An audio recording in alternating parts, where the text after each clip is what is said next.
Messi, Ronaldo কিংবা Philip লামদের মতো football গ্রেটদের ছাড়িয়ে যেতে চলেছে হামজা দেওয়ান চৌধুরী।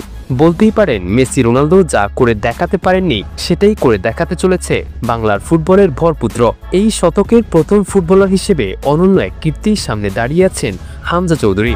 এক পরিসংখ্যান বলছে মেসি, রোনালদো, ফিলিপ লামদের ছাড়িয়ে যেতে চলেছে হামজা, আর এ নিয়ে থাকছে বড় এক চমক।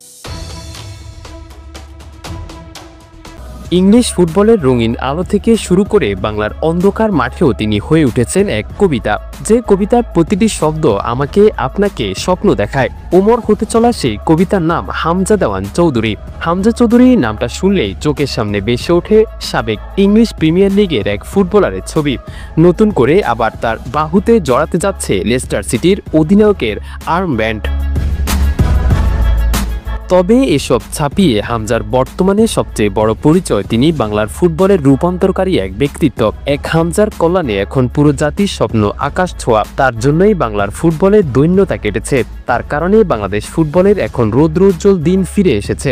সাবেক প্রিমিয়ার লিগ মিডফিল্ডার এই ফুটবলার যখন বাংলাদেশের জার্সিতে মাঠে নামলেন তখন থেকে শুরু হলো নতুন ইতিহাস, আর সেই ইতিহাসে যুক্ত হতে যাচ্ছে এক অনন্য রেকর্ড। হ্যাঁ, এই রেকর্ডটি তিনি গড়লে ছাপিয়ে যাবেন মেসি, রোনালদো সহ ফিলিপ লামদের মতো ফুটবল কিংবদন্তিদের।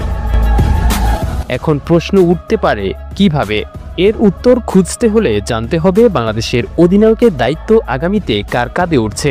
যদিও এখনও জামাল ভুঁইয়া বাংলাদেশের স্থায়ী অধিনায়ক নন, আর পরিসংখ্যান বলছে সবশেষ 3 ম্যাচে জামাল মোটে খেলেছেন 45 মিনিট। অর্থাৎ বাংলাদেশ দলের জন্য এখন নতুন অধিনায়ক ভাবার সময় এসেছে, আর সেই নতুন অধিনায়ক হওয়ার দৌড়ে সবার উপরে আছেন হামজা চৌধুরী।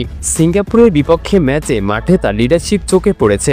রেফারির বিতর্কিত সিদ্ধান্তে ম্যাচ পরিচালকদের সঙ্গে নেতৃত্বের ভঙ্গিতে কথা বলেছেন। ম্যাচ শেষে গ্যালারির সামনে গিয়ে দর্শকদের অভিনন্দন জানিয়েছেন, এমনকি তরুণ খেলোয়াড় ফাহমিদুলকে বুকে টেনে সান্ত্বনাও দিয়েছেন। সব মিলিয়ে এক কথায় বলা যায় হামজাই হতে চলেছেন বাংলার আগামীর অধিনায়ক, শুধু আনুষ্ঠানিক ঘোষণাই বাকি।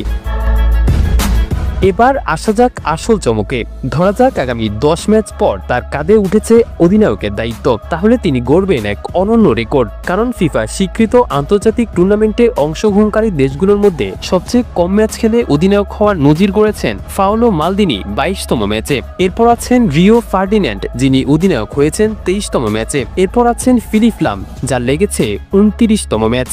অন্যদিকে রোনালদোর লেগেছে 42 ম্যাচ, আর মেসি লেগেছে 88টি আন্তর্জাতিক ম্যাচ অধিনায়ক হতে। আর হামজা যদি নিজের মাত্র 13তম ম্যাচে অধিনায়ক হন, তাহলে তিনি হবেন 2000 সালের পর ফিফা স্বীকৃত টুর্নামেন্ট খেলা দেশগুলোর মধ্যে সবচেয়ে কম ম্যাচ খেলে অধিনায়ক হওয়া ফুটবলার। তবে 13 নয়, সংখ্যাটা আরও কমতে পারে যদি দ্রুতই বাফুফে তার কাঁধে দায়িত্ব তুলে দেয়।